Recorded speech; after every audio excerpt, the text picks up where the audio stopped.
할렐루야. 1월 두 번째 주일 주님께 나와 예배드리는 하나님 백성들에게 하나님께서 예비하신 축복과 은혜와 평강이 넘치기를 축원합니다. 좌우 앞뒤 분과 인사드리십니다. 사랑합니다. 덕분입니다. 볼륨 조금만 올려주세요. 한번 따라합시다. 여호와의 선물. 오늘 본문 말씀 12절에 보면 여호와의 복이라는 단어가 나오고요. 14절에 보면 내 복으로 여호와께서 주시는 복이 있다는 거예요. 그래서 하나님의 선물입니다. 본문은 예레미야서입니다. 예레미야는 주전 627년부터 남유다가 바벨론에 멸망당하는 주전 586년까지 약 40년을 활동했던 선지자입니다. 3명의 왕을 거칩니다. 여러분 잘 아시는 종교개혁을 하고 성전을 회복했던 요시야 왕, 그리고 여호야김 왕, 그다음에 유대의 마지막 왕이었던 시드기야 왕까지 3명의 왕을 보내면서 하나님 말씀을 증거했던 사람이 예레미야였습니다. 이 예레미야의 살던 시대는 오늘의 시대와 정말 너무 비슷해요. 왜냐하면 바벨론의 침공이 있습니다. 그러니까 어떻게 돼요?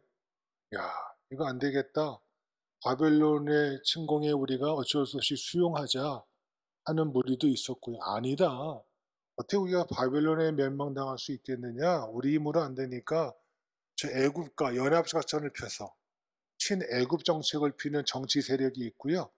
아니다. 우리가 오히려 바벨론의 편에 서서 바벨론과 함께 우리가 수국하고 살자라는 친바벨론파가 부딪히던 시대가 오늘의 이 예레미야 시대였어요. 요즘 정치가 참 하루가 다르게 어디로 흘러가는지 모르겠어요. 근데 어떤 정치학자는 그래요. 세계 정치학자는 이게 지금 여야의 싸움이 아니고 친중 세력과 친미 세력의 갈등이라고 이렇게 보는 사람들도 있어요. 그걸 보면서 예레미야를 묵상하는데 야, 예레미야가 살던 시대가 오늘의 시대와 별 다를 바가 없구나. 그런데 이 시대에서 살아가는 예레미야가 전하는 말씀이 무엇이냐면 너희 바벨론도 의지하지 말고 저 애굽도 의지하지 말아라. 누구를 앙망하라? 여호와를 앙망하라. 그리고 예레미야가 전한 말씀은 저 바벨론을 들어 쓰시는 분도 누구시다? 하나님이시다. 바벨론의 심판 앞에서 너희가 자신을 돌아보고 그 심판을 통해서 누구께로 돌아가라? 하나님께로 돌아가라. 바벨론의 심판이 목적이 아니라 바벨론의 심판을 통하여 하나님께로 돌아오기를 바라시는 하나님의 말씀을 증거하는 예레미야의 마음이 본문에 담겨져 있고요. 그 하나님께 돌아오는 자에게 여호와께서 뭘 주시겠대요? 복을 주시겠대요. 정말 이 민족이 정말 말할 수 없는 위기 속에 있습니다. 저도 가족들 모이면 정치 얘기 안 꺼냅니다. 정치 얘기 꺼내면 괜히 논쟁이 붙거든요. 논쟁이 붙습니다. 정치 얘기는 대수난 꺼내지 않습니다. 생각이 다르니까 단지 뭐 합니다? 우리 이 나라를 위해서 기도하자. 이 나라와 이 민족이 하나님 앞에서 뭐하기를 바르게 서도록 너 뜻 나의 뜻이 중요하지 않고 하나님이 이 땅에 긍휼을 베풀어 달라고 기도해야지 누구 잘못했다 누가 옳다 그건 판단 쉽게 못해요. 그건 역사가 나중에 할 문제인 것 같고요. 우리 그리스도인이 해야 할 일은 뭐예요? 하나님 이 나라와 이 민족에 하나님께서 긍휼을 베풀어 주시기를 기도하며 하나님 뜻 가운데 여호와께서 부어 주시고자 하시는 그 선물을 받아 누리는 이 나라와 이 민족과 올해를 살아가는 평강성도의 가정과 삶되어지기를 간절히 주의 이름으로 축원합니다. 그럼 하나님 무엇을 주시겠다고 약속하십니까? 첫 번째 따라합시다. 회복의 선물. 함께 10절과 11절 말씀 시작. 이방들이여 너희는 여호와의 말씀을 듣고 먼 섬에 전파하여 이르기를 이스라엘 흩으신 자가 그를 모으시고 목자가 그 양떼에게 행한 것이 그를 지키시리로다. 여호와께서 야곱을 구원하시되 그들보다 강한 자의 손에서 속량하셨으니. 아멘. 이스라엘을 흩으신 자가 다시 그들을 모으시고 그들을 모으셔서 다시 지켜주시고 너희보다 더 강한 자의 손에서 너희를 구원하시고 너희를 속량하시겠다는 하나님의 약속의 말씀이 본문의 말씀입니다. 우리는 그것을 바라볼 수 있어야 돼요. 하나님이 이민족을 치심으로 끝나는 것이 아니라 이민족을 심판하시고 역사하셔서 다시 하나님께로 온전히 돌아오기를 바라시는 회복의 은혜를 베풀어 주시기를 갈망하는 자가 오늘 예배하는 평강성도와 가정과 이민족 되어지기를 간절히 주의 이름으로 축원합니다. 이민족이요, 그 해방 전후사의 시대사를 읽어보면 참 재미있는 것이 많아요. 이 나라 재헌국회가 들어서기 전에 이 나라는 신탁 통치를 놓고 갈등이 심했습니다. 지금보다 더 심했습니다. 소련의 신탁 통치를 받자 남한도 아니다, 우리 미국의 신탁 통치를 받아야 된다. 하여튼 별 얘기가 많은 중에 그 당시 역사를 보면요, 70%가 소련의 통치를 받지 않은 거였어요. 그런데 30%가요 미국의 통치를 떠나서 이 나라는 자유 대한민국가가 되어야 됩니다. 기도했던 믿음의 사람들이 그것을 굳게 지켜서 지금의 자유 민주주의 대한민국의 국가가 된 줄로 믿습니다. 그것을 이루신 분도 누구세요? 하나님이세요. 여러분, 6.25 전쟁이 발발했을 때 유엔군이 이 땅에 연합군이 들어오게 되잖아요. 근데 연합군이 들어오려면 안보리 이사회에서 통과가 돼야 돼요. 근데 여러분, 북한의 뒷배가 누구였습니까? 소련하고 중국이잖아요. 소련과 중국이 반대하면 유엔군이 이 땅에 못 들어와요. 그럼 이 나라 어떻게 되겠어요? 이 나라가 다 한 달 만에 다 밀려가지고 낙동강까지 밀렸는데 이제 부산밖에 안 남았는데 그때 누가 들어와요? 연합군이 들어오잖아요. 그게 어떻게 된 건지 아십니까? 안보리 이사회를 여는데 희한하게 그날 뭐죠? 소련하고 중국이 늦게 온 거예요. 표결이 안 돼. 그래서 과반 이상이 모여가지고 여러분 5개국에서 3개국이 모여서 이 연합군을 파견하기로 결정하고 난 뒤에 그들이 도착한 거예요. 그러니까 까딱했으면 연합군이 이 땅에 못 들어올 뻔했어요. 역사를 보면요. 왜 그들을 못 오도록 늦게 오도록 막으신 분도 누구세요? 하나님이시라니까요. 이게 역사예요, 역사예요. 그 뒤 역사를 보면 하나님 이렇게도 이민족을 사랑하시고 회복하시는구나. 오늘 본문 말씀이 그걸 말하고 있습니다. 예레미야는 선포하는 거예요. 너희가 지금 저 바벨론을 무서워서 친애굽 청지역을 피지 아니다. 하나님이 오히려 바벨론을 들어 쓰셔서 이민족을 치실지라도 이민족을 드신 분도 하나님이시고 이민족을 다시 모으게 하시는 분도 하나님이시고 이민족을 속량하시고 구원하실 분도 누구십니다? 하나님이십니다. 대신 너희가 무엇할 때 여호와의 말씀을 들을 때 하나님이 회복해 하신다는 축복의 말씀이 본문에 선포되어지고 있습니다. 여러분, 이 한반도 모든 민족이 하나님께 돌아오면 좋겠지만 참 힘든 일이고요. 먼저 우리 깨어있는 신앙인들이 하나님 말씀 가운데 살아가면 하나님은 여러분 엘리야가 그 갈멜산에서 승리한 다음에 이세벨의 칼날이 무서워 도망가다가 로덴 나무 그늘에서 주여 내가 죽게 되어이다 탄식하고 있을 때 하나님이 모세에게 뭐라고 말씀하세요? 모세야, 아니 엘리야야, 너 혼자 있는 게 아니다. 아직 이 땅에 남은 자 몇 명이 있다? 7천 명이 남아있느니라. 그들이 이민족을 위해서 뭐하고 있느니라? 기도하고 있느니라. 여러분이 남은 자가 되어지길 주의 이름으로 축원합니다. 하나님 모르는 사람들이 하나님을 신뢰하는 것, 그런 거 기대하지 마세요. 우리가 온전히 하나님을 기대하고 말씀 앞에 살아가면 하나님이 우리를 보셔서라도 이민족의 회복의 선물, 우리 평강성도의 가정가정의 회복의 은혜를 베풀어 주실 줄로 믿습니다. 하나님께서 에덴 동산을 만드시고 아담과 하와를 짝지어서 온갖 혜택을 에덴에서 누리게 하여 주셨습니다. 에덴 동산은 아담과 하와에게는 정말로 낙원 그 자체였습니다. 그러나 아담의 불순종으로 에덴에서 쫓겨나고 말았습니다. 아담은 낙원에서 추방당하고 불행을 꼭 씹으며 살아가야만 하는, 노동을 하지 않고는 결실을 맺을 수가 없는 인생으로 전락하고 말았습니다. 그러나 하나님은 여자의 후손을 통해서 낙원의 회복을 약속해 주셨습니다. 그 여자의 후손 대신 예수로 말미암아 구원이 이루어졌고 낙원이 회복되어진 은혜를 우리에게 베풀어 주신다는 약속이 바로 성경의 말씀입니다. 그러므로 하나님의 선물은 회복의 선물입니다. 본문에서도 하나님의 경건의 목사라는 이스라엘을 징계하사 하나님 열국에 흩으셨습니다. 열국으로 흩으심이 목적이 아니라 그 흩으심을 통해 다시 하나님 앞에 바로 서는 날 이스라엘을 전부 회복시켜 주시겠다는 약속이 본문의 말씀의 의미입니다. 하나님의 권세와 하나님의 방법으로 회복되었기에 회복의 선물이었습니다.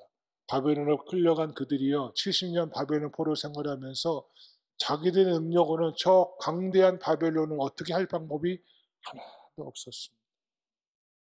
하나님은 고레스 왕을 들어 쓰셔서 그들에게 다시 고국으로 돌아가게 하는 은혜를 베풀어 주셨습니다. 하나님의 뜻과 하나님의 방법이었고 하나님의 권세였습니다. 그 회복도 언제? 하나님의 말씀을 들을 때 주시는 선물이 바로 회복의 선물이었습니다. 이 민족을 하나님께서 지금 흔들고 계시는 것 같아요. 왜? 추리려고. 알곡이 무엇인지, 쭉정이가 무엇인지 좀 추리려고 흔드시는 것 같아요. 어느 시사평론가가 말하더라고요. 우리나라의 전반적으로 정치계, 입법부, 사법부, 행정부, 종교계, 예술계, 문화계, 하여튼 잘못된 세력에 들어가서 뿌리를 깊이 불이 받고 있대요. 이걸 뽑아내지 않으면 자유민주주의의 근간을 지켜나갈 수 없는 시대에 이르렀다는 거예요. 하나님께서 이 시대를 그 쓴뿌리를 뽑아내시고자 이 민족에 이렇게 갈등과 위기를 주시는 것 같아요.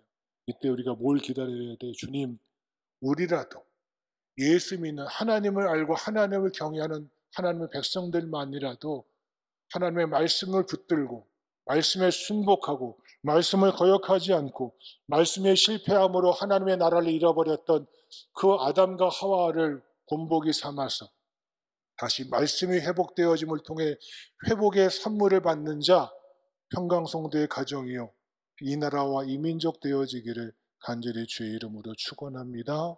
올 한 해 바라기는 여러분 자신이, 여러분 성도의 삶이, 평강성도의 가정이 말씀 앞에서 바르게 결단하시고 주의 말씀이 내 생각과 마음과 삶과 행동을 지배해서 그 은혜로 하나님이 나를 온전히 회복해 주시는 그 은혜를 받고 살아가는 올 한 해 되어지는 여호와의 선물을 받는 자 우리 모두이기를 간절히 주의 이름으로 축원합니다. 두 번째 따라합시다. 풍요의 선물. 함께 12절 말씀 시작. 그들이 와서 시온의 높은 곳에서 찬송하며 여호와의 복, 곧 곡식과 새 포도주와 기름과 어린 양의 떼와 소의 떼를 얻고 크게 기뻐하리라. 그 심령은 물된 동산 같겠고 다시는 근심이 없으리로다 할지어다. 아멘. 예레미야 앞에 있는 이사야도 거의 예레미야 동시대의 사람이거든요. 하나님은 이사야 선지자를 통해서 이스라엘과 변론하고자 하셨습니다. 무엇을 가지고? 죄 문제와 순종의 문제와 거역의 문제였습니다. 결국 이스라엘이 죄를 거듭하여 불순종할 때에는 죽어지게 되어지고 순종할 때에는 땅의 아름다운 소산을 먹게 하시겠다고 이사야를 통해서 선언하고 계십니다. 순종과 불순종의 문제였습니다. 죄에 이끌려 살아가느냐, 말씀에 이끌려 살아가느냐, 말씀에 순종하느냐, 말씀에 거역하느냐에 따라서 그 앞에 칼날이 놓이든지 여호와의 축복이 놓이든지를 결단하라는 것이 바로 이사야서의 말씀이었습니다. 그 순종을 조건으로 풍요의 선물을 약속하고 계신 것이 이사야서의 핵심이었습니다.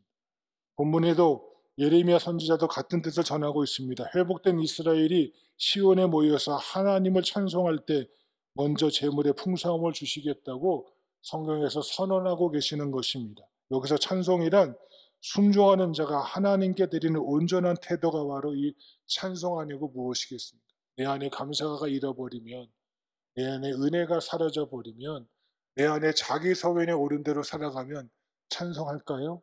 천만의 말씀. 그저 한숨만 쉬게 되고요. 한탄만 나오게 되어지고요. 세상의 그 사고가 내 생각을 지배하면 불평과 불만밖에 나오지 않습니다. 그런데 내가 하나님의 말씀에 순종하기 시작할 때 그 입술에 뭐가 나오기 시작합니다. 우리가 찬양한 대로 모든 것이 다 하나님의 은혜였습니다. 고백하게 되는 것입니다. 이 순종하는 자에게 주시는 선물이 바로 재물입니다.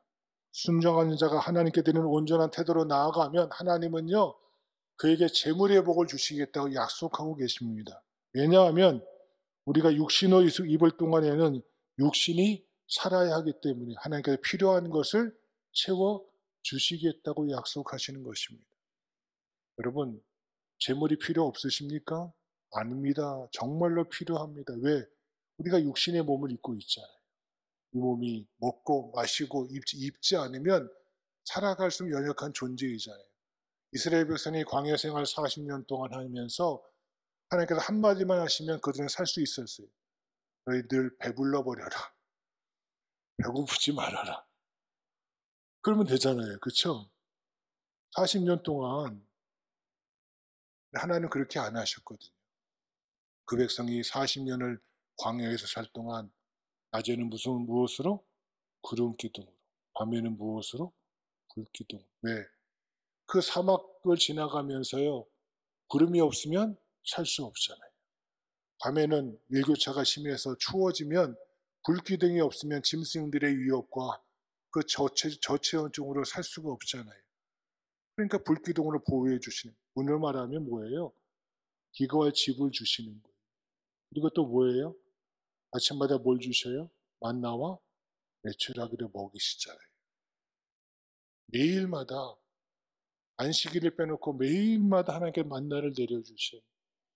또 때가 되면 메추라기를 보내셔서 고기도 먹게 해주세요.